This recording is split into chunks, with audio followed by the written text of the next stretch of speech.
Hi, Craig. Thank you so much for coming on Cult Chronicles. It is more than my pleasure because I certainly have been a part of the cult culture, if you will, for quite some time, since my dad. Wow. Yeah, and then my now ex-wife. So I am very familiar, also fascinated by cults at the same time. It's almost like a law of attraction. Am I drawing this in? Because I do love the cult documentaries. It's very interesting. I think that's why I started this podcast because I am very curious about cults and then like what draws people to them.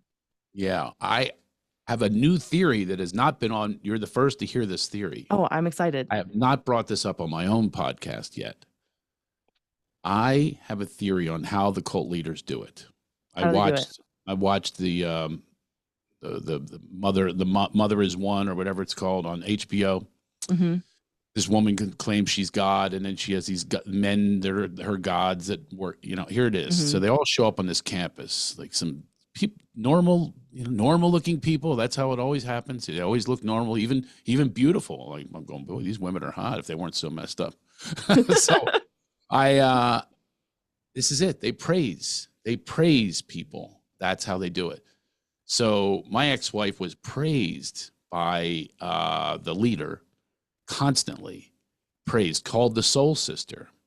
So this is how they do it. So but they're not feeling at home. They might be getting it at home, or they might not be getting it home, but what they're getting from these people is constant praise, and that lures them in. It's a lure.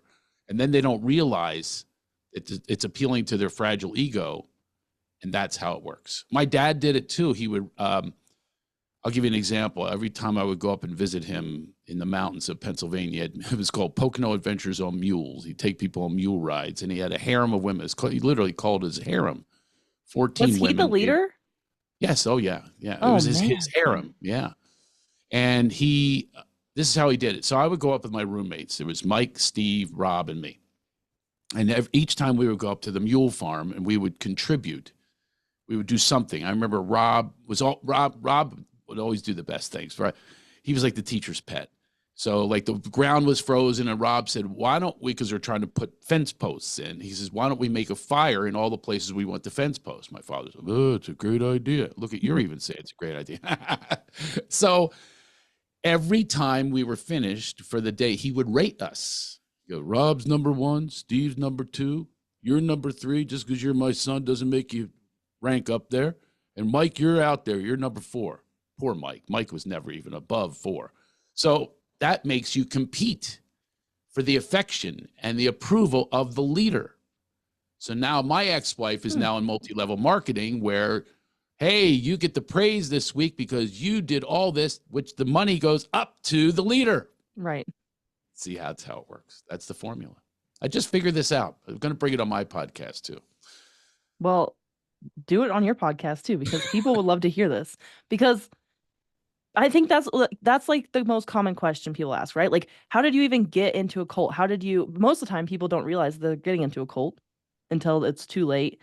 Yeah. And I had Daniela Mestenek on, and she talked about like the cost of joining and then also the cost of leaving.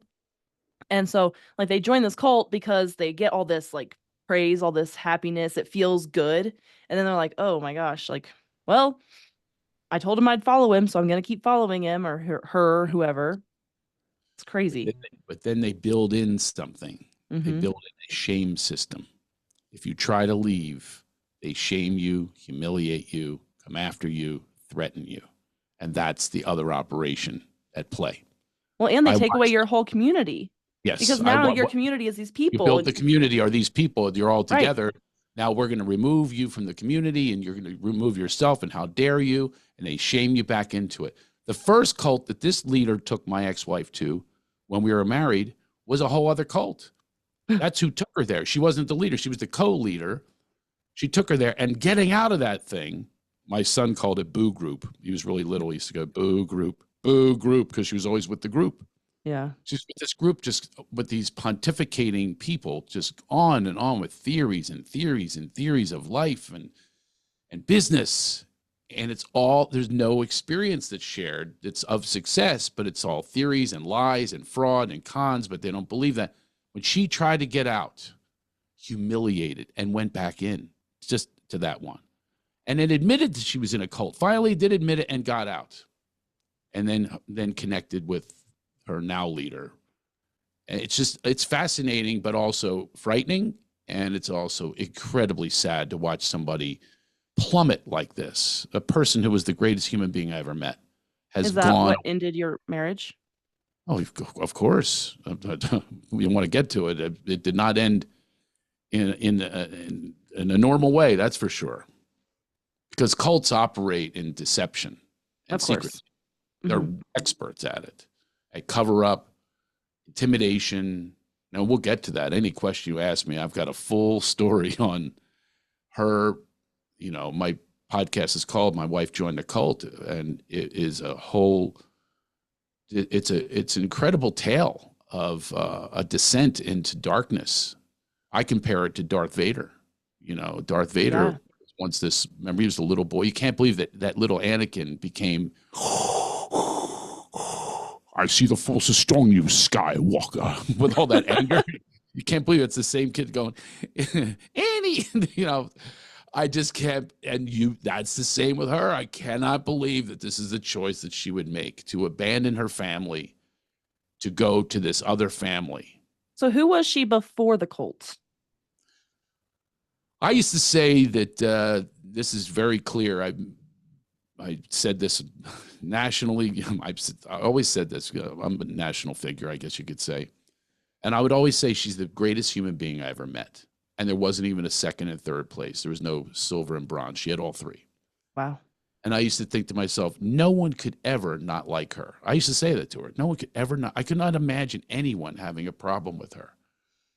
Now, years later, I have at least 30 people that email me what happened to her. She stole from me. She just went down this really dark path. It's to this day, even this morning, I'm texting her.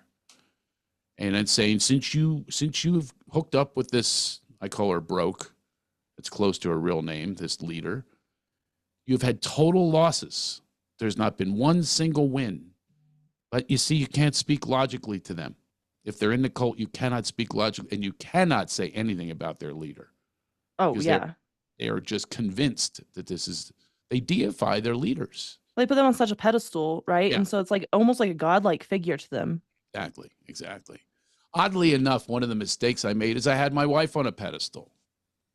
I had her in that place where she's the greatest human being ever, and that might have had something to do with it. I don't know what really happened, or if it's just mental illness, bipolar. I really don't know. She won't be diagnosed either. That's another thing. She refuses, because that's like the outside world. You see what I mean? You can't go to outside sources. You have to go to the inside sources within the structure of this toxic femininity that they propose and these women's groups. And it's really sad. And the problem with me talking about it that I run into is, will it be regarded as sexism or misogyny if I say it? You see what I mean? I could share my experience, and it's my true experience, but it can't be put through any filter of like an anger, which there is anger, frustration. It can't be put through those filters because people hear it and they go, he's a bitter ex-husband. Therefore, the message is out. But of course there's anger. How many kids do you guys have together? She just like abandoned your whole family. Well, we have 2 kids. It's 50-50 custody. I have a feeling that I have no idea what she's going to do in the case, because she's now involved with a guy who lives a ways away, and I don't know what's going on there. But I do know she now has a podcast. It's a sex podcast with her leader. Yes, about sadomasochism, dominance, beating, as that's where you get your love and pain from pain. And I said, please, you gotta shut that one down. Okay. I'm okay with all your multi-level marketing. You've been in the soap business. You've been in the mommy minutes. You've been in all these things. This one, you got to shut down, because our kids will be embarrassed in the schoolyard. Once people find out about this, and you know what she says to me? I'm going to live the life I want to live. That's her answer, because that's the answer she's convinced to have with this cult leader. It's beyond. Every time, my insanity, though, I'm insane too, aren't we all? To actually think that when I text her any of these things, these facts, that she's going to text back, I'm ready for my epiphany. I'm ready to do a self-inventory. I'm ready for rehabilitation, which she promised she would do to the kids. She promised the kids she would go to rehab. What does she Wouldn't do need it. rehab for, if you don't mind me asking? Well, that's the thing is that's unfortunately, it sounds weird. It's unfortunately there's no chemicals involved, although she did do medicine journeys, with plant medicine, which Yeah. but that might be a good thing. But the person who did the journey, her shaman, was not a real shaman. Oh, Listen to this one. She goes and does that with Broke, her leader, twice. Broke gets commission on that. Then Broke gets commission on the one the shaman is all of a sudden a coach. So I paid $9,000 to this coach that I never met or knew anything about. She goes, and I made all the money in the family. So just $9,000, boom, she's a coach all of a sudden.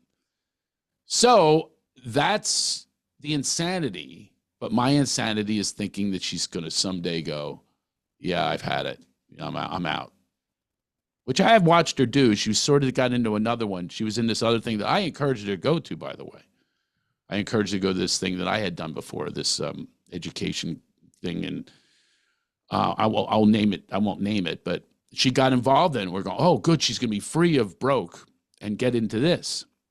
And then she got out, and I saw them act like a cult, trying to keep her in and humiliate her and shame her. I watched her do it. She finally got strong and goes, I'm out, in front of us, because we actually asked her. All of a sudden, right. she's focusing on all this and these people she's building. She's making collages of these people that she had just met, like these were her loves. Yeah, that's the gang mentality. She's making a collage. I'm going, make a collage of your damn husband. You know what I Right. mean? Like, bring it here. Bring it here. Bring it to your family. All these hours spent listening parties and all of that. They're convinced that this is their answer. And they have love right in front of them. And I guess can't take it, some mental issue, whatever it is, something that's passed down through generations. I don't know the answer. I have theories. So, So is this which I don't like leader, to talk in theory. Hmm? does she have like a bunch of other people that are following Yeah. her the way your wife Yeah. is? Well, I had a husband reach out to me and said that she convinced his wife to leave him, and she did. So he reached out to me. She convinces mamas to get their sovereign freedom. That's her quote. And get out of your golden cage. I had my wife in a golden cage. That's what she called it. She literally, I caught her crying in the other room. She moved into another room, by the way, when we were married. And I caught her crying there. And she goes, I said, what's wrong? She goes, I'm in a golden cage. What does that mean, a golden cage? I guess it's supposed to mean. See, a lot of this is like old school, like Mad Men type of stuff. Like I had her in, here you go, woman, get my Right. slippers, and here I'll make sure that you have a golden cage that's lined with whatever you want it to be. I live in a nice neighborhood and all that stuff, and that's the golden cage. That she's in a cage and she needed her sovereign freedom. That's what she was convinced that she didn't have. And I will tell you, 100% she had that. And I remember one of the sad things when I poked my nose over at Broke's page. And she said, there's a husband out there that blames me for his victim much. This is what she says, right? Oh my gosh. And then I read this and somebody goes, my ex-wife, she goes, she didn't leave that marriage. She escaped. And she literally thought that she was, oh, hold on. I just pressed Keely, I pressed the wrong button. I'm going to call you back. I wanted to press the ignore or whatever. Oh, that's okay. I can edit that out. That's actually, you can leave it in. That's my spiritual guide. Oh, perfect. Oh my God, this guy's amazing. He keeps me high vibration. It's the only way to defeat the darkness is to be a Jedi master. There's Really, so much darkness. to bring it back to that metaphor, it's a beautiful, it's our favorite film, me and the children. Mm-hmm. But it so represents life. The force is like God, higher power, whatever you want to call it, that's within us. But then the darkness, the Sith Lord, the people like Broke will take the vulnerable away, especially vulnerable because Anakin's parents were killed. Mom was killed. Mm-hmm. Now there's anger. I will help you with your anger. I will help you with your anger. It's my Sith Lord. Ooh, anger you have. Force is not working with you today. So you can tell I love Star Wars, but there is so much symbolism in that movie, Oh, and absolutely. I never knew it at the time. You know, when I'm watching this when I'm a kid, I'm not going, oh, there's so much symbolism here. I'm just going, wow, this is really cool. But now I get it, that people are brought into dark force, the force, this other thing, this evil that's within people. I don't think people are born evil. I really don't. All of them. You can name Hitler, whoever you want, not born evil. Hmm. Even when I coach, I tell people, you are born love, light, and levity. We're born that. That's what we wish to be. Our potency wishes to be revealed. Our love, our laughter, our light wishes to come out. But then other people grab a hold of you in your most vulnerable moments. And that's why I go to this guy as a coach. He keeps my vibration high so that I can draw in better moments, better, more epiphanies, more love. I can draw that in, as opposed to my reactions to her become exactly what she wants. Which is Then anger. she becomes the victim, and it's all justified. So you see, and then I become justified in my reactions. And it's tough to be on the other side of a cult. It really is, because you're watching this, and they think you're the bad person, you're the evil one that's not allowing them to be free in who they are. And I get it. I mean, I get it all. You know, I'm a very compassionate empath, so I Hmm. get it all, and I feel the feelings. But I also feel this, the bad news about being an empath. I always know when people are lying, and that's a real threat to liars. Oh, yeah, especially compulsive liars. Yes, I she lies as easily as she breathes now. Oh, I dear mean, it's Lord. that bad. This is this beautiful woman. We brought these children, and by the way, amazing children. They are top-notch children. I have no idea how they got this way. I mean, top-notch. My son is so good to his sister. It's almost like they both know what they went through with their mom, and they're not going to attack their mom. They're not going to, like, That's their you know, mom. Yeah. exactly. And they're going to gravitate towards that and not just, kind of ruffle the feathers at all. And they also watch her. She's very abusive. She's a bully. She does it like a hippie, though. Of She does, course. where's the sunshine? And meanwhile, just control and manipulation. Doesn't listen. They tried to share their feelings. We did an intervention on her. Oh, dear Lord. And it didn't work? Oh my God. I was, Obviously not, because he or she, like, this is a year ago. I made the mistake of flying her friend out here, who's a complete, and I just didn't I was so out of it. Couldn't put two and two together. This is another absolute cult type idiot, like a complete idiot. And I just saw it. I just saw it coming, but I said, I'm going to give it a shot because that's someone she will trust. hmm. So my theory was good. And we go to this park with the kids. Meanwhile, the woman's like out of her mind too. She's having the kids do Legos and invites my ex over to do Legos with us. And we build like what the family looks like with Legos. I mean, so I'm just going, oh, Craig, what did you do? What did you do? I was You're trying to desperate. do anything to get her to, like, see. Yeah, Ugh. exactly. Exactly. So I fly her out, who's definitely has a cult mentality. I remember, I should, again, you're going to freak when you hear this. I remember when we first got together, and this woman was one of her best friends. Hmm. And the woman had a baby and told was it my girlfriend at the time? Maybe my wife at the time, that she wanted to drown her baby in the What? ocean. Yeah, that's what she said. Oh my gosh. You don't know And this about me, Craig. I have a 10-month-old baby. I just had a baby, and I have a oh, 3-year-old at home. oh, So, good for like, you.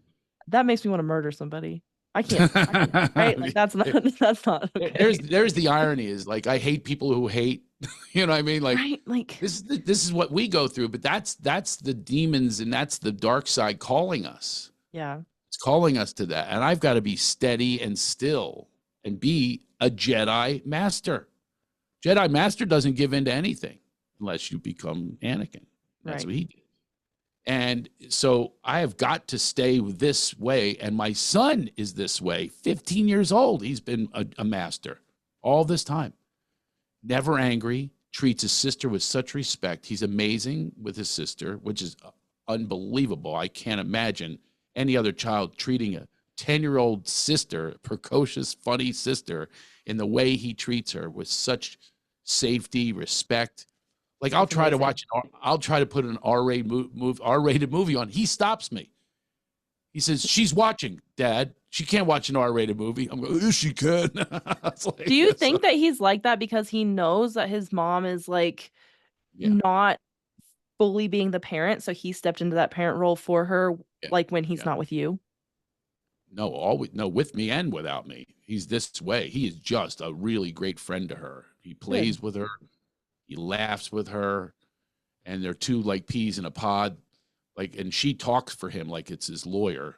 Like I'll say, "Did you clean your room?" She goes, "He didn't clean it because he didn't have time." I didn't ask you. I don't have a lazy eye. I'm looking right at him. That's what she does. Like, she's his attorney. It's hilarious, the two of them, and they gang up on me a little bit, in a fun way. But they really are so close Good. because they have to protect one another. Because there's some days I might not be here, and he's an old soul, and I think that's what guides him. Is he's got this old soul, great human being person. He just is so sweet. He's what she was before, my ex-wife. That's what's funny. Is that he's really much more, calm than I am. I'm from Philadelphia. I've got some gruff to me. Somebody who works for me says that I bark. So whatever. So, but I am aware enough to go, okay, I'm not going to bark or maybe be conscious of it and all that kind of stuff. It's how I grow and transform. And this has been a very transformative journey for me. All And of you have this. to grow and transform. You have to do those things to continue to like move forward in your life. You can't just stay where No, you are forever. no, but some people do. Some And people some do. people, not only do they not go forward, they go back into the darkness. They go backwards. They Did give in to something, the fears.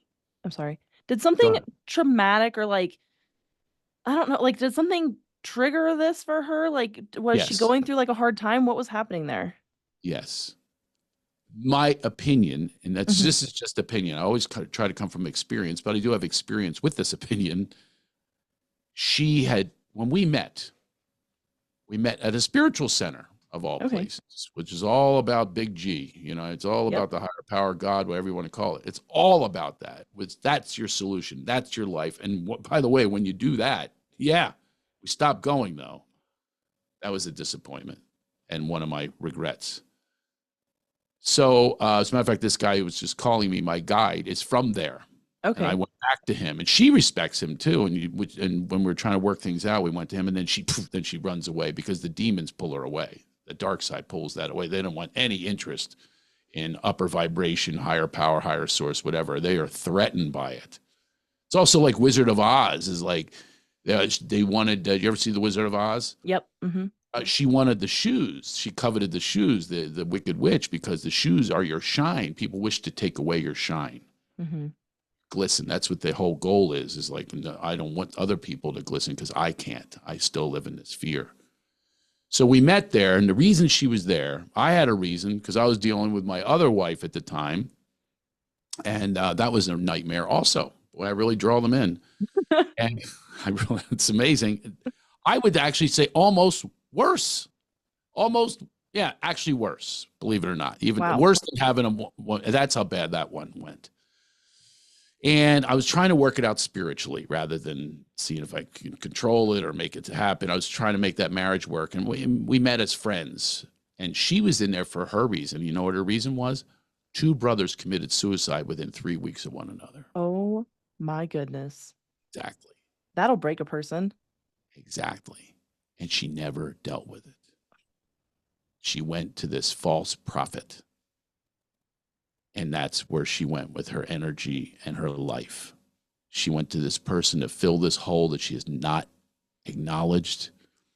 She's very similar to her father. Her father also, I literally went to his wedding and he did a toast. He didn't even acknowledge that he had these sons, let alone that they were gone. Oh my I'm not God. kidding you. This is I what know she that's comes from. that's how some people cope. I get that because like I knew a family and they had three kids and the oldest had committed suicide and they took down every single picture. They basically like erased his Wow. existence because that was the only way that they could cope with it. Was like if he never existed. Yeah. Which like I can't understand that because like I would put up more pictures and be like, look, I had this child, but I'm different and I try to understand that everybody deals with loss differently. But like, wow. That's really interesting you said that. And it causes me to think back. She had no pictures of these brothers in our house either. Weird. None. I don't even know what they look like. As if they did. I mean, she had some stories about the one she liked more, who lived with her for a little, couple stories, but never went to grief recovery, never really dealt with that, and just went to this place of anger, misplaced rage. Of course, she's going to be angry about that. And the father, I watched him ignore in this toast that he even had children, let alone dead, Oh my let gosh. alone that they committed suicide within 3 weeks of one another in the same home they were brought up in. One jumped and one hung himself. Oh my God. Yeah. Almost like an FU to the father. Was it And then, like were they like, was it like because they committed suicide that they didn't want to bring it up? Because I know that some people have like shame or like that's, religious definitely. There's definitely issues. shame. Oh my God, of They're like, course. well, oh, they're dead, but we don't want to talk about it because they killed themselves and we don't want to talk about that. Again, it's just theorizing. So, Yeah. yes, there's a lot of pride in her culture, and she's inherited that. The father, I shouldn't talk about the father, it's not fair, but she would tell me what he would do. And I watched what he did, and she became exactly like that. She's extremely controlling and manipulative, filled with pride, will not express regret, will not apologize, amend the behavior, just continues it, no matter how many times I ask. So she's indoctrinated with that system of being. I'm right. It's righteous. It's going to find people that are, like he did, I guess, find people that will collude and people that praise you. That's what you do. You find the people that will appeal to your gigantic narcissistic ego. People throw the word narcissism around a lot these days. You've Oh, heard that. absolutely. Yep. Yeah, narcissists everywhere. I've been accused of being a narcissist, which makes me laugh. From your ex-wife. No, I don't think she says it. Maybe she does. I have no idea, but I know I just people have thought, and I would be one technically because of what I do. I do my comedian, high level, and I made it really far, and a lot of that takes self promotion. But here's the thing: is that I know that I'm not. I'm extremely codependent. I'm a rescuer, and good narcissists have no interest in. As a matter of fact, the reason I'm still standing against this tyranny is because I want to take care of my children, not me. I don't have an interest in being back together with someone that stole $1 million from me, changed our password of our bank Oh my account, God. kidnapped the kids twice. I'm not What? interested. Yeah, she kidnapped them twice. What does she do with them? Like just take them because she didn't want you to have them? She took them to unknown locations, had me arrested the one time. Oh So my I'm God. laying in jail in a slab with COVID. She attacked me physically, like literally went nuts, scratching and clawing and punching. And I pushed her off of me. And that's enough. These days, especially if Yeah. it's a dude, Yeah. the cops came, they asked no questions, and they cuffed me. And I kept saying, Especially if she's please. like pressing charges. And she did. So, and I said, please look at my scratches, please. And they would not do it. I never forget the cop continued to say, you can thank OJ. That's all he kept saying to me. As I was humiliated in front of my house with my children in the house, she wasn't there because she's a thief in the night. She's a sneak. She went to these cops and did this. There was no investigation, no nothing. They just put me on the slab all night long with the lights on. I was just so humiliated and frustrated, and it was so disheartening. We were married at the time, and it was devastating. And then had a restraining order. So then she took the kids to an unknown location and cut them off from me. And they're very clear on this, by the way. I've had them. That's the other frustration I have is I want to get them. I have recorded them with the truth. We have such a bad society. Our society is not helping the mentally ill. No, absolutely. I was going to They're ask if doing. you have your kids in therapy because of these situations that they've been in. Oh, listen to this. They go to therapy. She and my son recorded me as I was driving. He had the phone, recorded me as I was driving, saying, hey, we're not going to, this is not good. What you just witnessed. I was trying to say, she's violent. I said, this is not good. This is not what your parents should be doing, like something like that. He records it, and I sent it to her to say, hey, you might want to look at what you're representing yourself to be to the children. She sends it to the therapists who had me reported to child services for endangering the children for driving while talking. Swear to God, they showed up at my door. This is our system that we're in. Then I had called the cops on her because she was violent. They laughed at me. They said, hey, pal, we just cleaned up. Somebody had her head smashed into the pavement. You think we're going to worry about you and your scratches? And they walked away. And that's the society we live in. So I'm so frustrated. I'm in this position. I want these kids to be heard by somebody like a clinician. So today I was thinking about getting somebody like a mandated reporter to interview them, give them the questions to ask, to make sure that it's out there that she's kidnapped them twice. She's been violent a number of times. And she took them to, one was an unknown Airbnb that she got as her safe house. She claimed that she needed a safe house. She played the victim card. Now, what do you think? You look at me, you can't tell I'm a big 6'2" guy, 200 some pounds. Which one are you going to believe? The hippie whose nickname is Lotus? Right. Well, She and our knows. society is built to believe women. I mean, Right. so Yeah, pros and cons about this, right? Because there are so many years that they just didn't believe women. They're like, you're not being correct. abused, you're not being abused. And there's still some of that. But then on the flip side, when a man is being abused, they're like, you can't be abused, you're a man. It's like, okay, well, There's no halfway houses for men. no. I don't think one exists. And there's no like Abused domestic men, violence, like not even we're allowed to talk about it. It's yeah. it's a shame to even talk about it. Like me talking to you about this, there's critics out there going, "Yes, wussy," whatever it is, And here's the thing: is I talked to another woman about this. She says, "Yeah, the woman. There's a group of woman that draws in the guy that they say they want. That's what I am. I'm the guy that she would want. I'm a feminist, actually, and very much into feminine causes, and grew up with only a mom.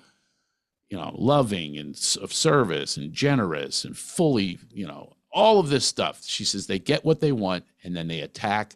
And when the guy comes back at them, they go, see, they become the victim and they blame. That's the system that we're under. That's the toxic femininity. Well, that's a So type of abuse as well. exactly. She was convinced that she was in a cage. She was convinced that she needed to get out. And if you have enough people convincing you, you're going to get brainwashed, and there's Oh, none of her absolutely. left. She's completely brainwashed. She cannot see the forest through the trees at all. She's done. So did they kind of like start there? They're like, hey, your husband kind of sucks. You should maybe think about like these other things. Or like do they gradually get there? Like how do they get to the point where they're like, you're in a golden cage and your husband's abusing you and like he's keeping you as a prisoner and all these things? Like this that Yeah. sounds nuts to me.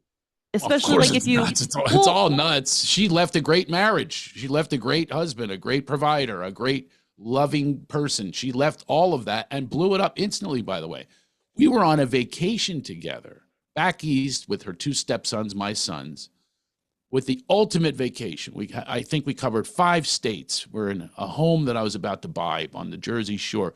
This amazing time. We're on roller coasters. She and I are on these mountain roller coasters just together as a duo.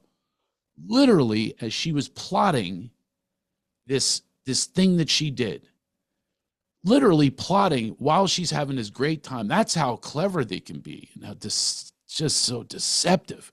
So here we are. I have photos of it. This amazing time, 2 weeks. She came back early. Now I know why. She was plotting this thing. We moved into another house.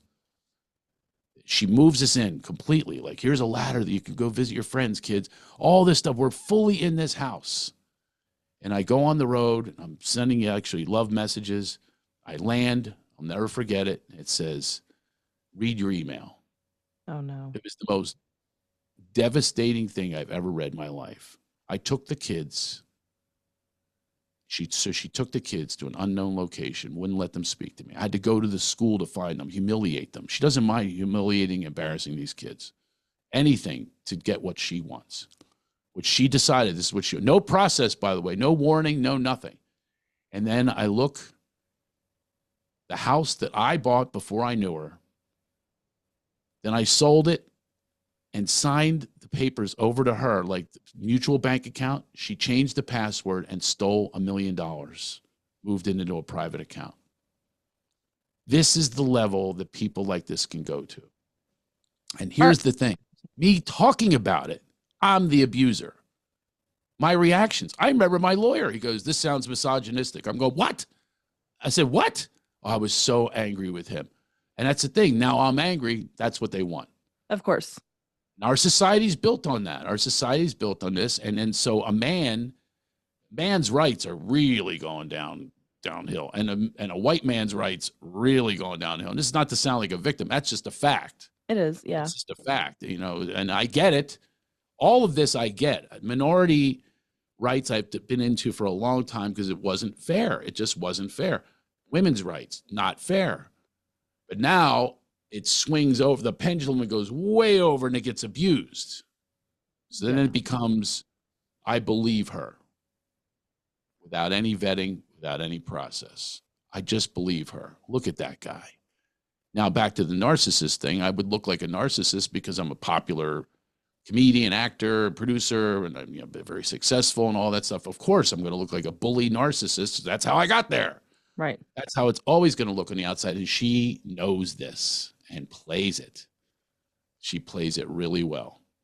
If she ever got into a room of if we had a consulting, actually we had mediation. She tried to look good and she stormed out. There was another waste of money. Then we had to go to lawyers, and I've got a lawyer that says that sounds misogynistic because I was saying, how is that fair that she gets half? Right.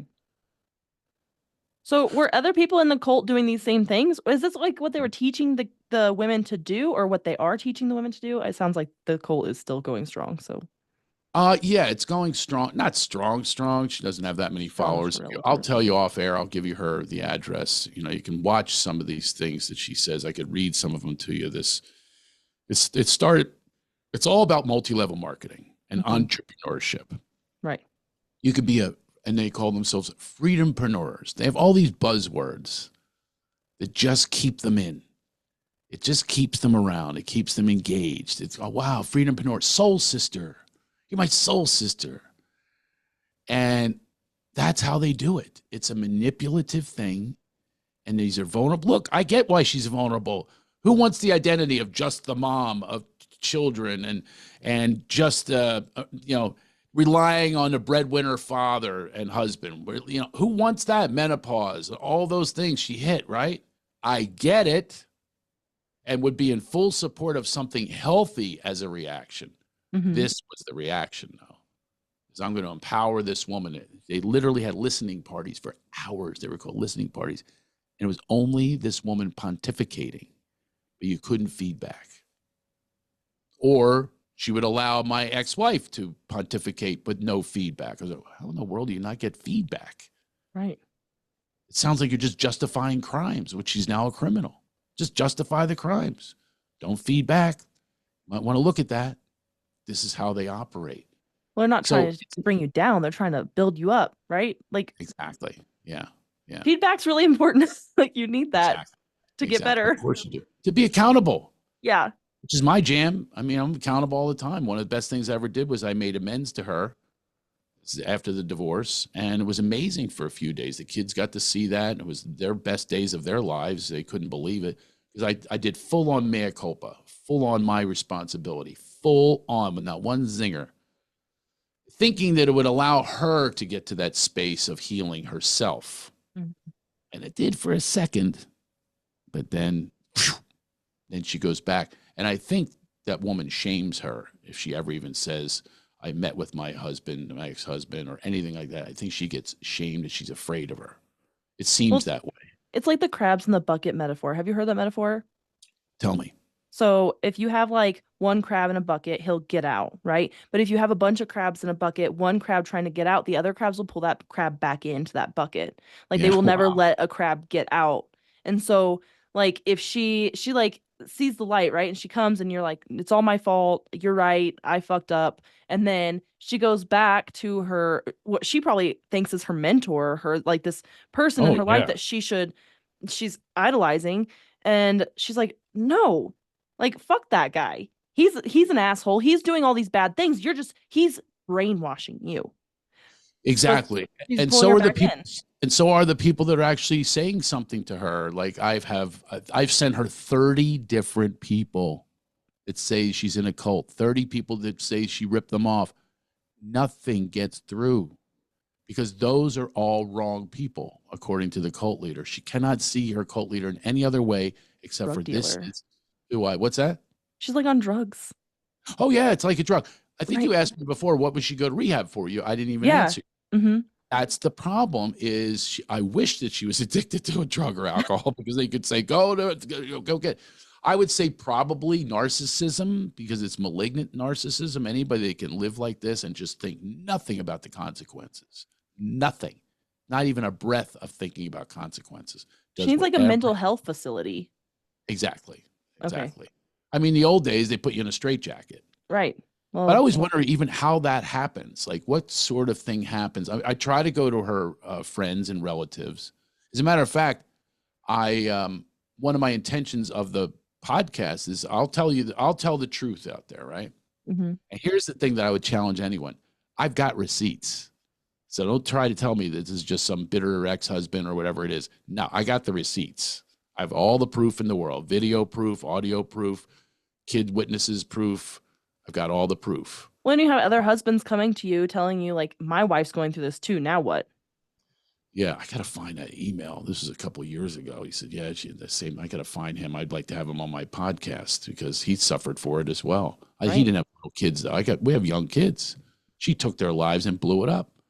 She kidnapped them that night and took them away. And they're going, what in the world just happened? You imagine you're that age, 8 at the time, an 8-year-old girl. You love your dad. You watch this loving dad. You watch this mother abuse him and then take you away to a safe house, which she had one of the other fathers. I read this text exchange she had. He says, babe, I'll help you out, get you away from him. She put it out there that she needed to escape and get to a safe house. She got 2 different safe houses. That's what she called them. And was it true? 100% not true. The only thing that I am a threat of is just telling her the truth. That's my biggest threat. So these other men that are in her life, like obviously this cult isn't saying like all men are bad because there's other men in her life. So are they a part of the cult as well? And they're like meeting up there? I have a theory on that. So I'm glad you're talking about this because this will inspire me to do my own podcast, or maybe I'll just broadcast this as my podcast. I'll send it over. You can have it. That'd be great.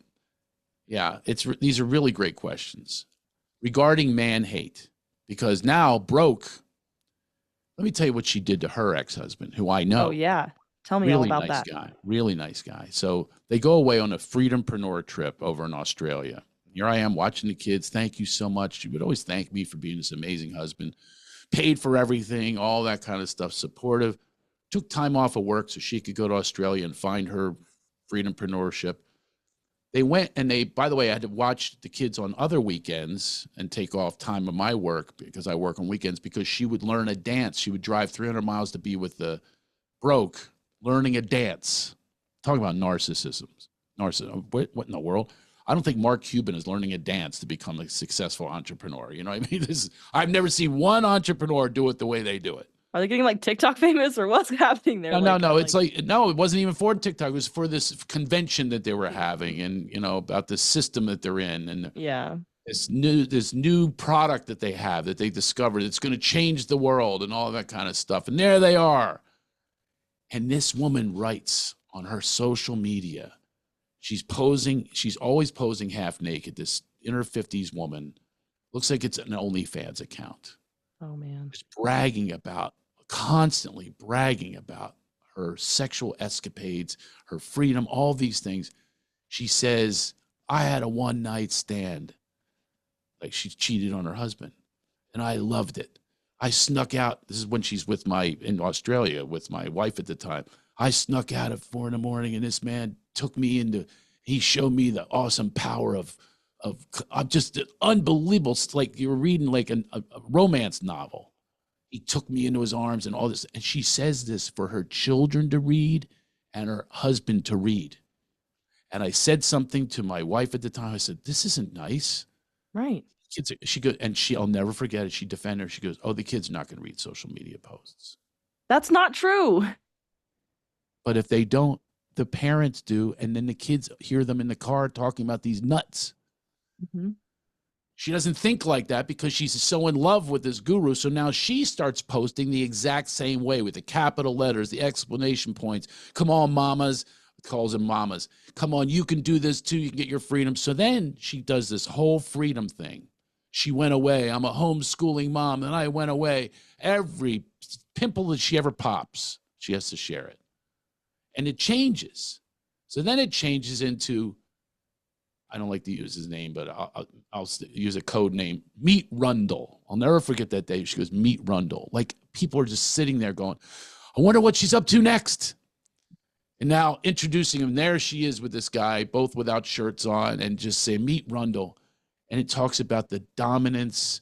And I know BDSM, which is, bondage, sadomasochism, and all that. Now she knows about that. And she's here to teach women how to have orgasms, because my sex life was, you know what I want to say to her and my ex-wife?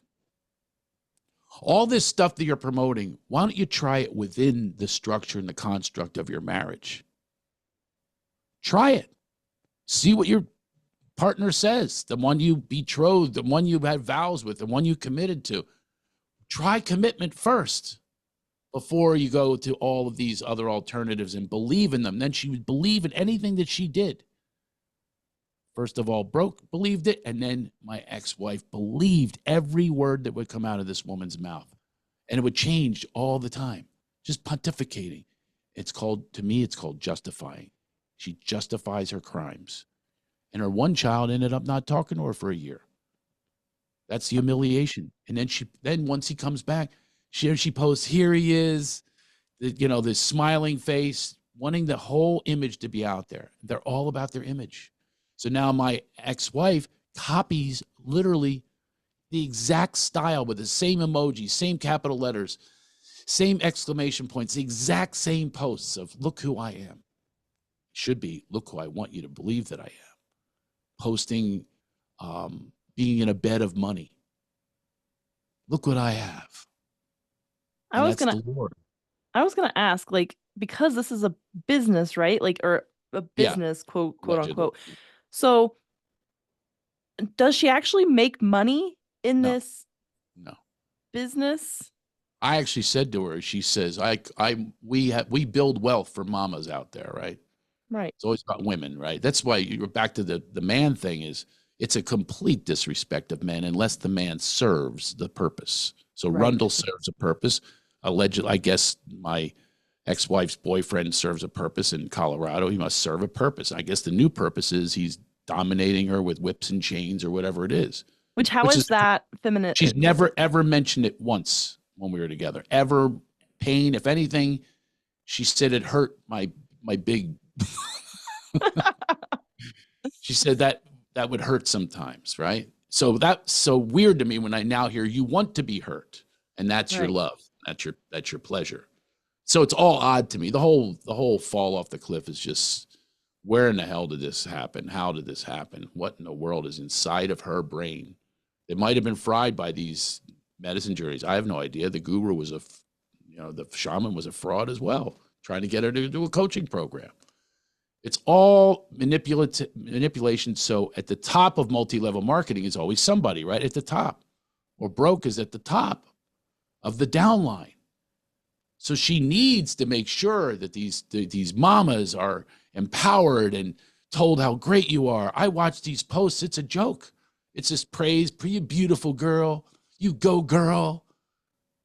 If it's true, you go, girl, but it's not even true. This stuff isn't true. So I said to my ex, but she doesn't listen to anything I say. I always propose truth to her. I said, if it's true you're building wealth, let's redo the agreement. I pay you at this point. Well, it sounds like you should be paying me.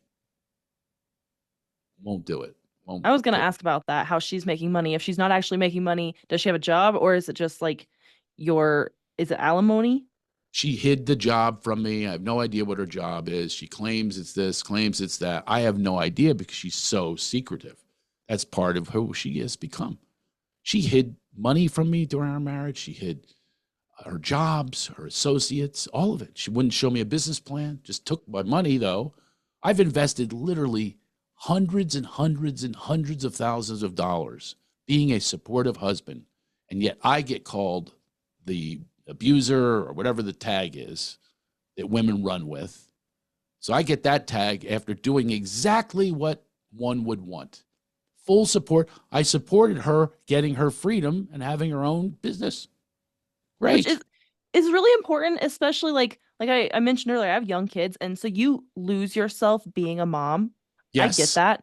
Like I Get it. Yeah. totally Right. understand. Why do you think I have two podcasts? Because I lost myself. I needed to figure it out. Exactly. And I did. And my husband, very supportive. He was like, you know what? You want a podcast? That's He right. like bought me a fancy computer for it. He bought me There a you go. fancy mic. He's like, how can I help you do this thing? I Because did you the need same thing. something Yeah. Yep. that's for you. I totally get it. I'm glad that you get it. Right. And you're still married. I'm still married. Oh, I would never divorce my husband.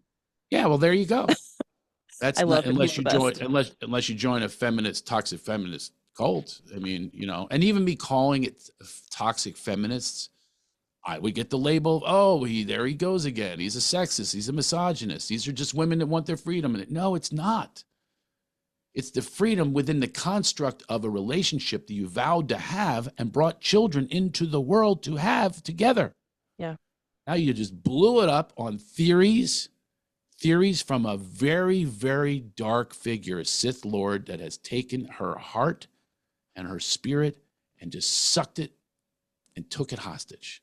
I It's don't the get that saddest thing vibe I've from ever you seen. though. What's that? I don't get that vibe. I don't feel like you're like misogynistic at all. I feel like Oh, but my I'm views on not. it, I feel like the feminist movement has gone too far. Like I Yeah. understood the initial need for it, but I feel like it's gone way too far. Well, yeah, So, me too. To me too turned into a bad date. right. A bad date. Aziz Ansari had a bad date. She said, I'm going to go get him. And you know what? They have websites. As a matter of fact, I'm on a date now. And there's a website that my assistant found where they can take you down. And a woman completely lied. I'm going to tell you the truth of what I said. This is a conversation. We're talking. It sounded pretty good. I met her. I just see her photos and it's like late at night. I'm in my bed. And I'm talking to her. And she says, I'm 186 pounds. I said, from your photos, you don't look like you are. Right? Yeah. Okay. Now, that might not been the best thing in the world to say, but it wasn't where she took it. She cursed me up and down. She went after me to the point I'm going, whoa, whoa, whoa, take it easy. Call me a sexist, a misogynist, an abuser. And then she looks up, by the way, she looks it up and it's on my record that I had a restraining order from the ex-wife. And she goes, yeah, you're abusive, physically abusive. Now she's really after me. So now it's her, she's going to take me down. And this is what happens with vindictive women. It might be vindictive men. We're not that smart, though.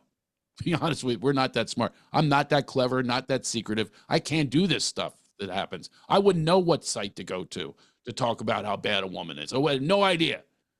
But she went to this site, and used my name and said that I told her to send me a photo of her on a scale. What? Yeah, you go what? But there's people that are going to believe it. That's oh, and they don't know the situation, right? No, they don't know that she completely twisted it, that she walked into this with this built up of anger for her whole life, and it gets projected onto me. That's when people do this projecting. Look, I'm a coach myself, and I'm very much aware of projection, where projection exists, including myself, my hypocrisies. But I'll tell you this much. I stay in that high vibration to check out when I'm being hypocritical, check out when I'm not telling the truth. This is the self-awareness that takes place. It doesn't take place in most of society. Just go with it's like clickbait. So here's the clickbait. He makes people go on a scale. I think I've had women that don't go on another date with me. They ghost me. I think they probably go to these sites. I'm I didn't pretty know sure those that's sites what were a happens. thing. I had no What's that? idea. Well, because you're married. You don't go to these sites, but That's there's true. sites I that have no reason they're going to to. out these guys and and there's the sites don't exist for men. There's not men that are going, you don't go near her. You know what I mean? Just doesn't exist. But there's tons of these sites. It's really terrible what our society is becoming. I just want to live in love, light, and levity. That's all I want in my life. I was hoping with a partner. I still hope with a partner. I still hope that manifests itself so these kids can see something normal instead of seeing this absolute. First, they watched, well, not as much my youngest daughter, but they watched my ex-wife before this completely annihilate any childhood my older sons have. Annihilated it. Police, minors counselors, special masters, all this, therapists, counselors, all of this. That's what she did when she sought revenge upon me. She took us all down. that horrible road. Cost me $1 million just to hold on to 50% custody. That's the system that we're in. We're not in a man-favored system. Plus, the system itself, without being the system, boys are going to gravitate towards their mom because the mom is less of a disciplinarian, easier way. They're going to do the narcissistic thing of appealing to the kid. You're the greatest. You're the greatest. Where a guy's going to go, hey, dear Omar, which is a kid going to gravitate towards? Well, and I have to say, my boys are both mama's boys. Like and that doesn't mean they don't love their dad, but they are Yeah, definitely mama's boys. of course they are. Both of I them. just told you some of the reason. Yep. Some of the reason is like they don't want to hear this crap from me. And then my ex-wife before this, she would call it abuse if I did discipline. And I never was like hitting or any of that stuff. But no, it gets the same category as that. And that's how the kids see it. So then they're going to go, he's a narcissist, he's a control freak, or whatever she's bombarded them with. And they get brainwashed. That's the system that we're under. We're in a system right now. It's really not in a good state because the men and women's roles have changed. And then you've got frauds that are really, really in there, like this woman broke. They're going to use that vulnerability to the best of their ability so they can selfishly have their needs met.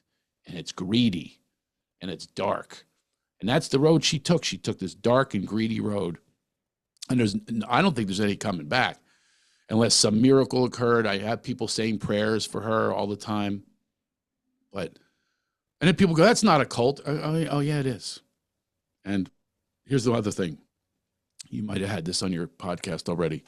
No one that's in a cult ever says they're in a cult. No one. They will never say the word. They'll say, oh, it's my religion. It's my this. No, they're never going to say it's a cult. Or they justify it, right? Oh, yeah.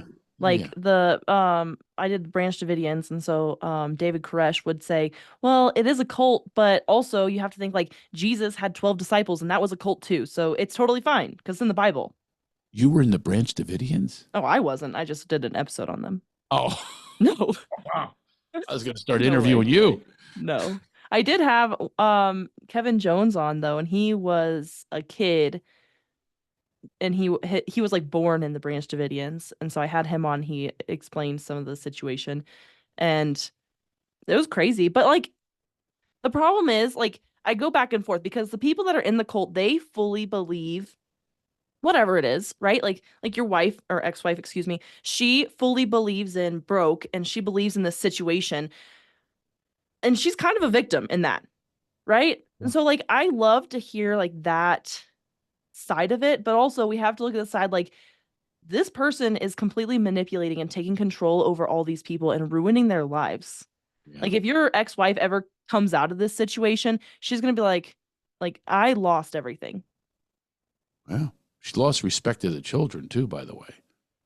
How can you have respect for a woman that embarrasses you by taking you to an unknown location like a kidnapper?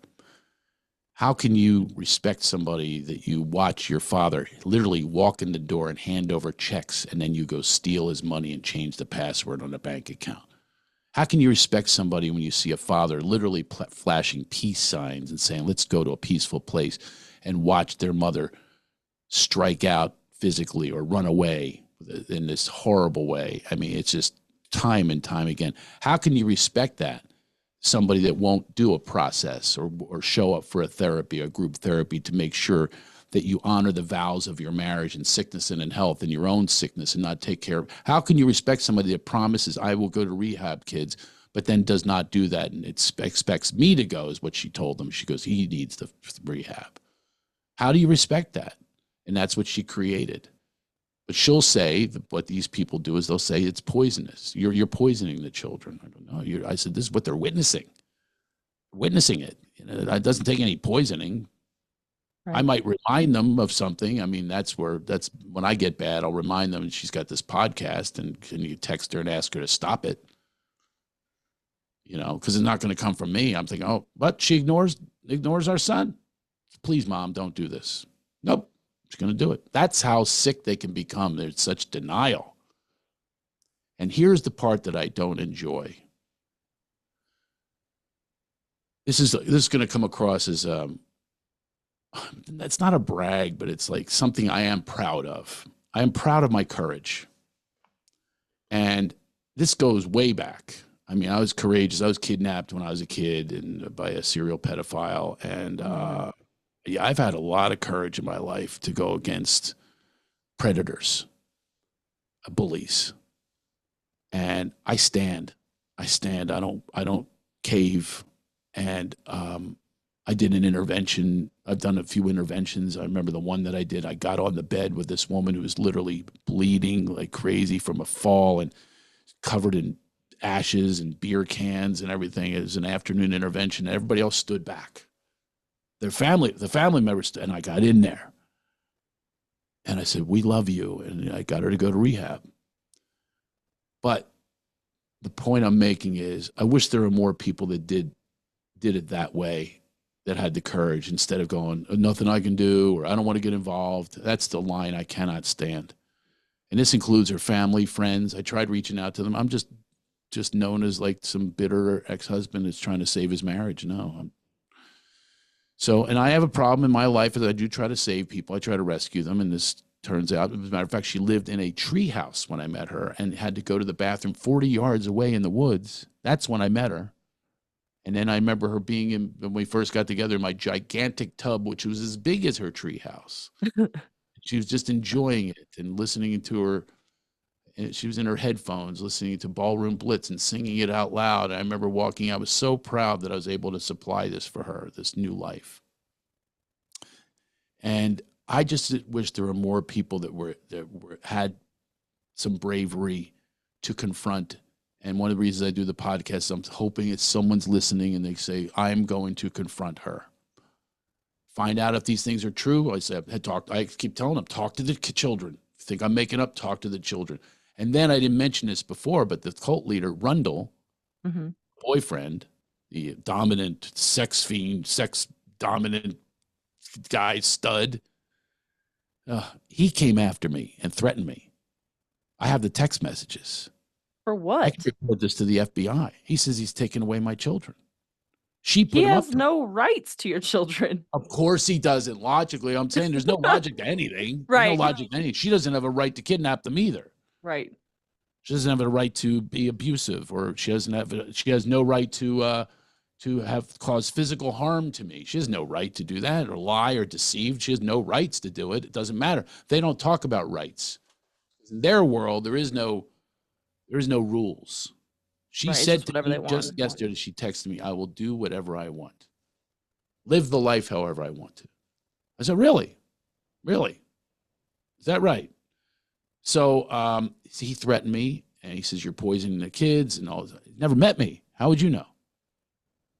But she But says, she had him do this. She gave him the number. So she's an accomplice in a crime. It's a crime. Threatening me, mm-hmm. it's a crime. So I'm in this position of, do I bring in the authorities? Because anytime I've tried that before, it backfires because they're not skilled. People that work for child services have no skills. They're underpaid. Why would someone want to do that? So that the underpaid people. I've always said if I run for president, I would fund the police. I would times 10 so that they can have education on how to deal with mental illness, how to deal with conflict within marriages and spousal abuse and all of that. That's what I would do. Take the money that you're sending for tanks and BS, military industrial complex, which is a bunch of crap. It's a bunch of crap. Why you're just paying these people to waste your time, and they're going to go sell it somewhere else. It's not going to protect us at all. I want to be protected right here on our land by police that want to be police because they're well paid. They should be paid more than lawyers. well, And they're in it. the lawyers have a system now that they're all in it. Not they all, if anybody's listening, not they all, but so many of them are in it together. I remember when I had a family law attorney, and I looked down the hallway and they're laughing together, the opposing counsel, because they're friends. I'm paying for that laughter, by the way, because it's hourly. It's a bad system. So as much as I want to take matters into my hands, my hope is that the village takes care of it. That's my hope, that she has a friend that says enough. Right. Yeah. Well, yeah. That would be ideal, right? Yeah, it would be ideal. what advice would you give to a husband or any family member? I guess it could be a wife too. It could be any family member that's Sure. dealing with a situation where like their loved one is in a cult and like you can't get through to them. Now what do you do? Yeah. Well, obviously my advice doesn't work, but the only advice I do have as far as, it's like resentment is like drinking poison and hoping they die, Yeah. is deal with your resentments. I have to in a healthy way, constantly work on my spiritual practice. I told you the guy during the interview, he called me, and that's what he's there for. He's there to uplift me, to make sure I stay in that vibration, because the only thing that's going to solve anything is a true. Let's say she did have a switch one day. Do you think she wants to go back to the guy that attacks her, or does she want to go back to the guy that's loving and understanding and peaceful, a peaceful warrior? Which do you think she would want to go back to? Which would she be attracted to if she ever did have an awakening? And that's what I believe is I have to constantly pay attention to my own self-awareness, my own self-care. And that's the advice I would give anybody is make sure you really. The other thing is I would like to get a support group myself. And I'm just throwing it out there right now. It's a support Yeah. group of wonderful. I mean, it's really support is what we all need in a healthy way. That is, but it's spiritually based is a big key for me. Not be a victim. Don't go blaming. I'm not blaming her for everything. I blame or look inside of myself of how I create these things, how I create it again and again and again. That's the insanity is I create it as well. So that would be my long-winded suggestion. No, that's great because like it's tough. What do you do, right? What do you say? Um, if she ever did like wake up and she figured out like, oh my gosh, I've been in a cult this whole time, like I can't believe I did this. Would you want her to come back? Like, would you want her back, or would you just be like, I can't anymore? Like, it's too much water under that bridge. I'm so glad you asked me the question because I just look at if I'm answering you, I take a sacred pause. I go, I'm not going to just react from my head. I'm going to take a pause on that one. And whatever flows out of me will flow out of me. And that's this. I don't know the answer to that. I certainly, there's so much damage that's done now. Like let's say I could go to a house of abuse or I could go to a home at this point. I mean, it really is some of the stuff I didn't even describe that she did. But again, I don't like being a victim. I don't like victims. So I don't know the answer. I do know that the person she was before, like, of course, and I know what to do now as well. What I would do in this case is really not allow, obviously, go down these crazy roads of entrepreneurship, freedompreneurship, and all that kind of stuff. Get the hell out of that. Mm-hmm. Get a legit job, which she used to have. I also admired her jobs that she did. She was an interpreter, a Japanese interpreter for documentaries and films, and she also she worked on movie sets as a union electrician. It was really Wow. impressive. She made her own documentary. She's really an impressive woman. And then got the kids, and then started questioning herself, I guess, questioning the marriage. Did she marry the right guy? I don't know. I can't get inside of her head. And I always wonder when the cheating, lying, stealing, I always wonder when that began. I do know that my son turned to his little sister and says, "You never knew mommy before broke." And I turned to both of them. I said, "What do you think is the reason for the divorce? You're going to talk to your spouse someday, and our parents were divorced. What are you going to tell them?" Because mommy was brainwashed. They're very clear on that. That's not me telling them. They watched it happen. They watched her Right. go to these Zooms for hours upon hours instead of going on dates with their dad or honoring their dad or being friendly or anything else. That's where she went. So the only way that I would consider it, and I am still available, my dating life is horrible. And quite frankly, again, this is just honesty. I think that there are women that energetically do not want to be a part of this, walking into this mess. It's scary. I just had a guest on He'll do yours, by the way, if you want, is the, Lori Vallow, Sins of My Mother. I'm good friends, old friends with her brother. Oh, perfect. I knew the brother that was murdered as well. Oh man. Yeah. And it's just a sad tale. But the one thing he said on my podcast that is really difficult for me to accept is he kept going to people and saying, please listen to me. He was the only one, and they wouldn't. The mother wouldn't listen. The sister wouldn't listen. And obviously they have 2 dead children now as a result of not listening. So that's what my thing is. Like, is somebody going to listen? Is somebody going to do an intervention on her, get her rehabilitated? She's going to have to be reverse brainwashed. Oh yeah. It's going to take a clinician to do this. So if she came out of that clean and clear, I don't know, but I do know that it just affects everybody. It's generational trauma. Absolutely. Yep. And the kids put it away. My son goes, I'm in acceptance. I go, really? I don't even know if I believe that. I think it'll affect your kids for a long time, unfortunately. I know you know that, Yeah. but like Yeah. they're gonna deal with this for the rest of their lives. For the rest of their lives. I keep Mhm. saying to her, I go, what kind of lesson do you teach them to disrespect me in this way that you do? She disrespects me all the time. She'll just run out of a room if I'm trying to talk to her. They watch that happening. She turns into this disassociated face. I call it the face. It's the ugliest thing you've ever seen. I can't even believe she can do it. Just ignore everything that I'm saying. Even if it concerns a kid, she decides. She's the decider of what we talk about, what she answers, the questions that she answers. She only answers the ones that she's comfortable with. Today she texted me. She goes, I emailed you responses to these requests I made. Here are some of the requests I requested. As long as you're posting things on your social media, it's all personal. Post your apology of saying that I'm abusive. Contact my sons, your stepsons, and ask them to do a Zoom for the whole family and apologize for telling them that I'm abusive, that they run with. So these are my little requests. You sound little, right?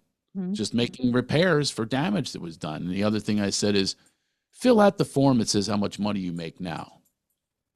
Use real simple, or have your lawyer contact me, which I've been asking for 4 months. These are the little things. She goes, I responded in an email and I wrote back, unless you made some concession, unless you made some sort of compromise, unless, I'm not going to read it. Let me know.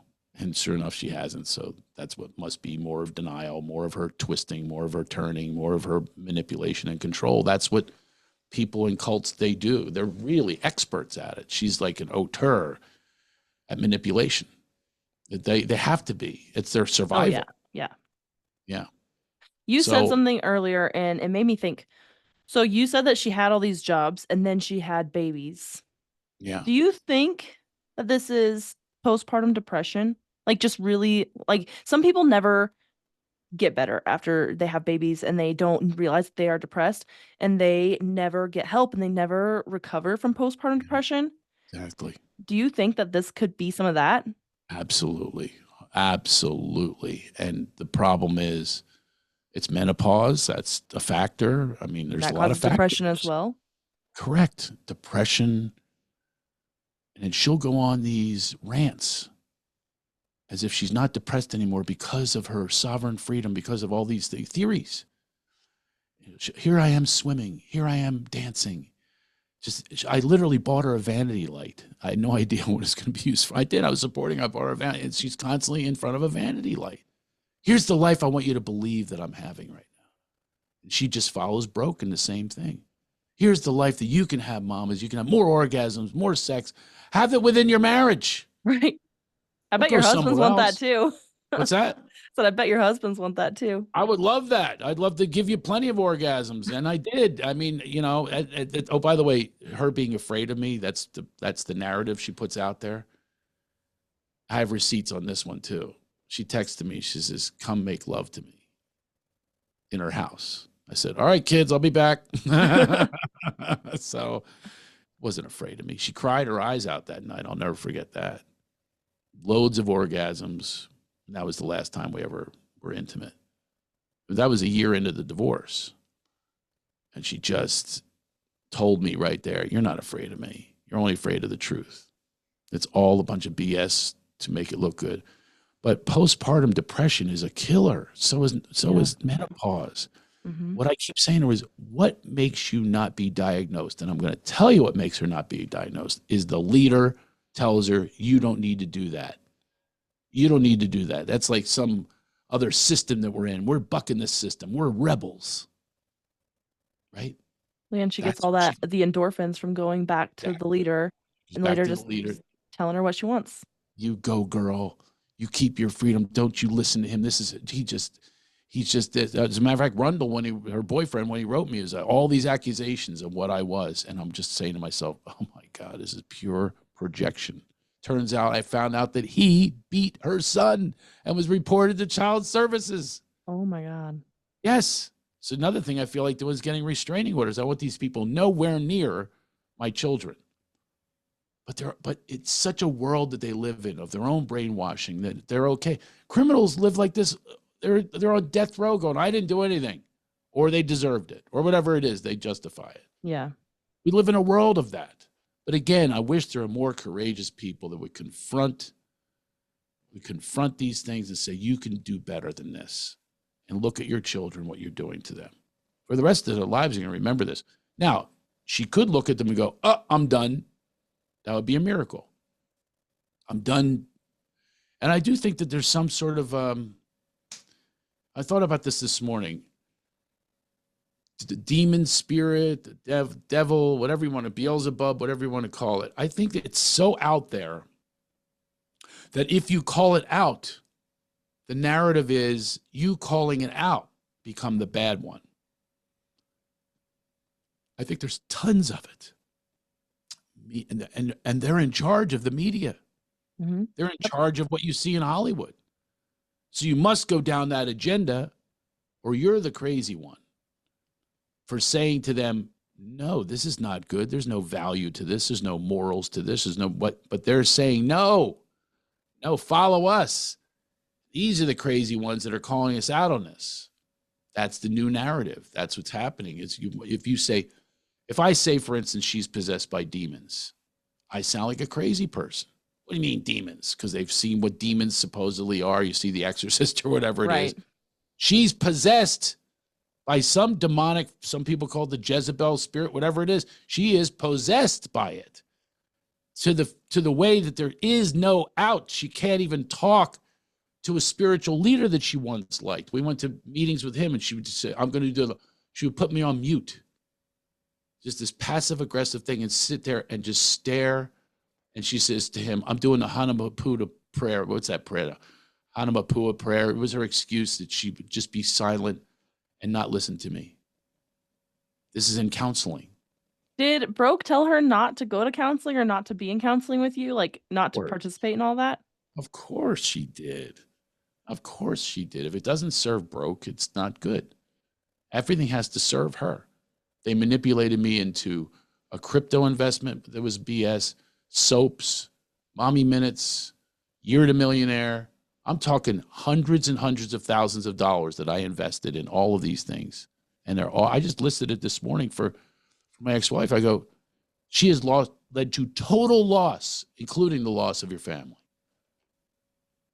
Are these all different? That's not enough. Like different multi-level marketing companies? Are they all the same? Is she just like creating whatever out of thin air and like, oh, this is our next adventure to be entrepreneurs or freedompreneurs or whatever? Right. I have a term that someone else gave me this term. I love it. Wellness grifters. They're wellness grifters. They go around talking about wellness and spirituality, and they use it to manipulate. They act like everything's love. Love is one. It's the documentary. That's what it's about. Love, literally. And here we're going to love you. We're going to love you because no one else could like we could. And that's what Broke does. No one could give you love. And we're going to have a lot of money too, because you're going to be empowered and you're going to create wealth for other women just like you. So they have a cause. They believe this is the cause. Most cults have a cause though, right? That's right. Yeah. Most of them, they all do. Love is one. This Love is one. They did wellness grifting. They sold trinkets and crystals and everything else to the vulnerable people that believe this is spiritual, to hold a crystal and all that kind of stuff, and tarot cards and all that. That's what it does. That's what this does. And it appeals to them and it draws them in like a magnet because they're having a tough time of life and everybody wants the easy way out. It's an easy way out, actually. Yeah. Yep. Easy because they make it easy by praising, by never confronting, by not asking you to be accountable. She's not asked to be accountable. I ask her to be accountable all the time. Ain't going to happen. So that's, people say, is it a cult? Yes, it is. Even though it's just one person, even though it's not called something, it doesn't matter. It doesn't matter. No. There's like characteristics to cults. Right. She's got the charismatic leader. So that's one of like the main things that you need for a cult is a charismatic leader. Yep. Check.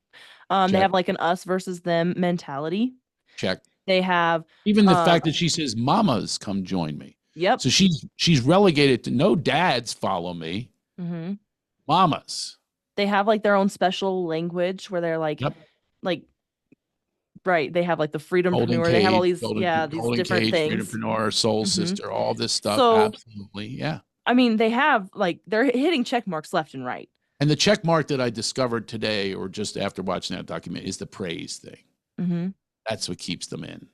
Yep. And the lure of money, the lure of success, and all that kind of stuff. That's what keeps them in. So these people in that cult, the Love Is One, they sold things. They had videos. I'm afraid now to go on dates with anybody that does videos. Which is everybody nowadays, right? Everybody does videos at this point. Yeah, we live in an ego culture.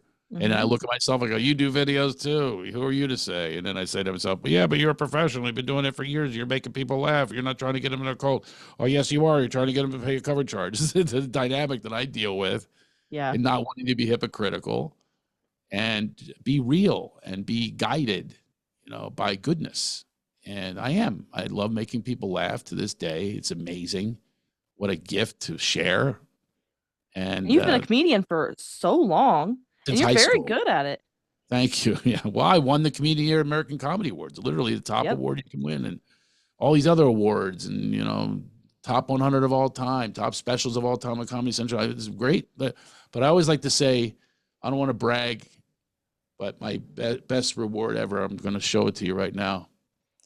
The wife before this, I won the Horse's Ass Award at her family reunion. There it is. It's my horse's ass. I like it. I am very proud of this. So I've been at this being a horse's ass for a long time. 2 wives. So do you make jokes about this for your stand-up?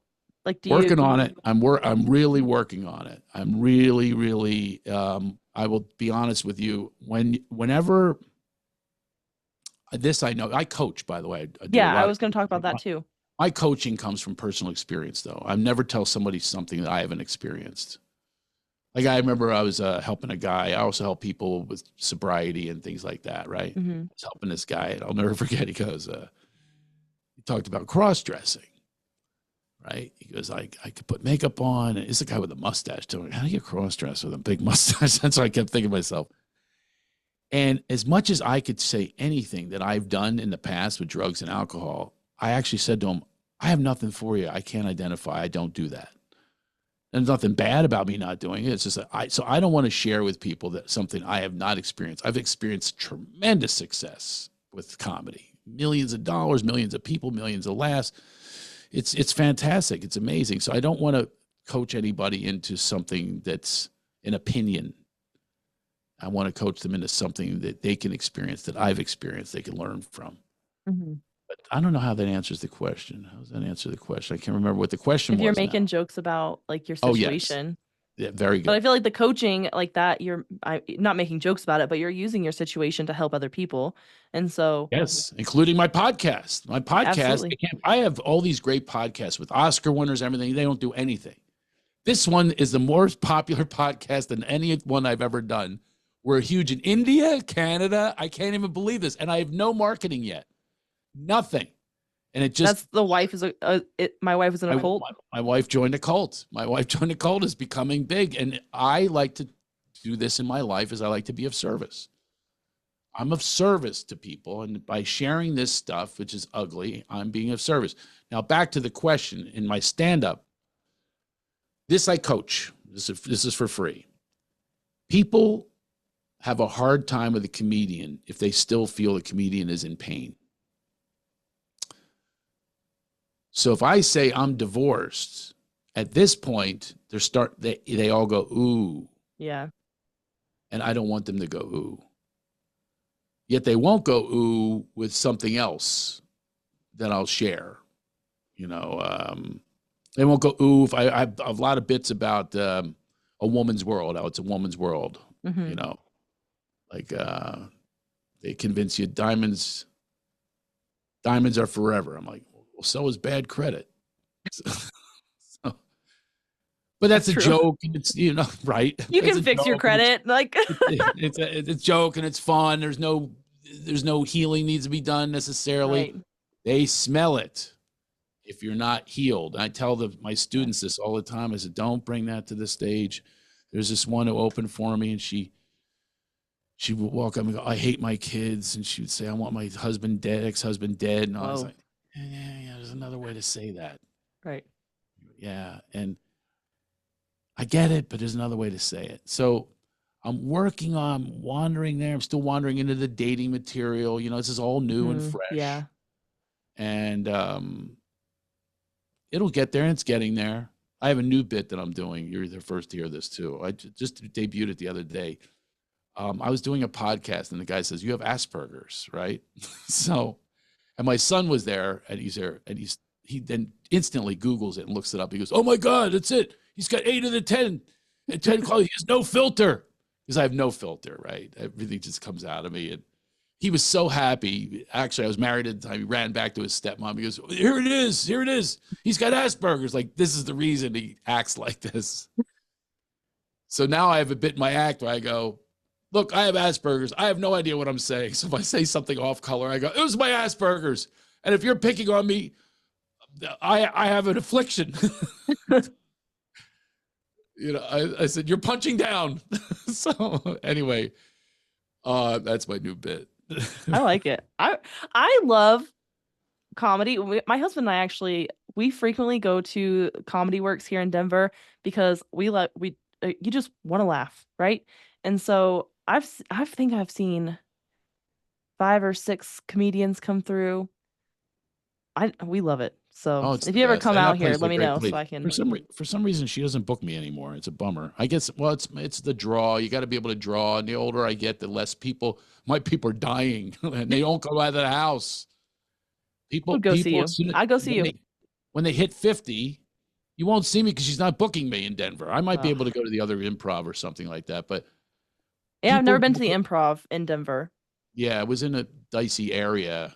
Oh, isn't everything? Well, not the Comedy Works in Landmark. That's the one I go to is the one in Landmark. I like that one a lot. Safe and peaceful and everything. I've always had great times there. But maybe she'll give me one night or something. You'll come. Yeah, I'll come. Let me know. All your cult people. We'll hold a whole thing. Wouldn't it be great to have a cult of laughing? Yeah. Yes. That's the whole standard. Can we do that? It's just laughing. I am doing that actually. I'm trying to build a laugh mob. Or I keep saying trying. I'm building a laugh mob. We have groups that I conduct, workshops, guided laughitation. I take people through guided laughitation. These are my solutions of life. I don't just want to sit and complain about her being in a cult. I want to keep on coming up with solutions to offer other people, to be of service to other people. I do chuckle chatter and guided laughitation and laugh for life therapy programs. Well, they say that laughter's the best medicine, right? Open up and say, ha, ha. That's what I say, right? If it's the best medicine, why are we not going to comedy clubs for your pharmacy? Oh, I go to comedy clubs a lot. We do it a lot. That's like a nice date night for us, is going to a comedy club. When you come to Southern California, I work here a lot. I'm in Southern California. I'll get you free tickets to any show. Perfect. I need to actually make a trip out there. I've got a lot of people that want me to come to Southern California. Damn right. You should come out here. So even though they're nuts. Well, California people. I'm sure somebody's from California. They're like, we're not that bad. Oh, well, no, actually, most of them say that they're that bad. They do admit it. I'm from Philadelphia, which is very edgy, no filter. Which is why you are the way you are. We all have Asperger's. When I was a kid, if the TV was on the fritz, we used to bang it and it would come back to life. That's what I want to do with people. I want to just pop them in the head when they're idiots. But the other side of me is very spiritual, so I'm stuck between namaste and kiss my ass. That's where I live. I live in that zone. all the time. That makes it challenging. I want to embrace you and then mace you, hug you and mug you. That's Oh, that's man. that's where I That's have a like your lot. California and your Philadelphia competing all the time. They compete all the time. I mean, I need to end up in the Midwest. So, A lot of people are moving to the Midwest right now. So, oh, by the way, my ex-wife's boyfriend is in Colorado, and my I kids are now don't want to meet him. because they have been because my kids have been kidnapped twice. They're afraid that that's what she's going to do. Either have me killed, and then she can go there and move in with him, or that she'll just kidnap them. And bring them So out here. I'm stuck in a position of going, do I let them out of state? You know, do I prevent that? I'd let it happen already because I always go back to nice guy and I always go back to cleaning things up on my part. And I did let them go on a trip and she was good on the trip. It was great. They had a family trip and she didn't do anything. And, but they're scared and I'm scared. You don't know what anyone's capable of, like Lori Vallow. Mm-hmm. Yeah. You think anybody on the planet was going, she's going to kill the two kids, you know? No, nobody thinks like that. We all live in denial. Well, because you want to think the best of whoever, right? You're like, well, that's their mother. Like she's not gonna kill them. Exactly. And you only remember them from how you want to remember them. You know what I mean? It takes a lot. I just heard a statistic. I talked about this on my podcast. If someone is shown evidence, if they have confirmation bias on something and they're shown evidence, absolute evidence that it's not true, take a guess at the percentage of people that will switch their opinion to the truth. The percentage of people. I thought it was a third, but I think it's less than that, actually. 17%. Okay. That is sad. Oh, yeah. So if I showed actual footage of her beating me, they would either say, oh, you deserved it. That's the footage is messed up. You shouldn't do that to your kids to subject them to the footage, whatever it is. Right. Some other reaction other than, oh, she needs to be stopped. And that's the sad thing for me, again, about the courage thing is I wish that she had friends or family that said she needs to stop and return to her true self, which is a beautiful, beautiful being. She was incredible. And that's what I would hope would happen. Well, I hope that does happen. I hope for your kids' sake, at least. Yeah. Like, if nothing else, like they need to have a decent, stable mother. Yeah. So, Craig, thank you so much for coming on Cult Chronicles, sharing your story. Welcome. I'm going to link everything so that way anybody can find you, your podcast, your website, everything will be in the show notes. So whoever wants to find you can easily do that. And when you come to Denver, I'll come see you. And when I come to California, we'll meet up then too. Free tickets to my show. And also, I'm way into conspiracy theories, so have me on that one too. Oh, yeah. If you guys don't know, I have a second podcast. I know I recently posted something on my social media, and a lot of people are like, I didn't know you had 2 podcasts. So I have another podcast called The Rabbit Hole, so if you want to go check that out. Yeah, I love conspiracies. Matter of fact, I think that's what's going on here. There's a dark force out there that is capturing people, taking their entire spirit and soul, and taking it down this road, which is so destructive and so harmful. But anyway, that is the theory. That on the other one. Yeah. But all right, thank you so much. Bye. All right.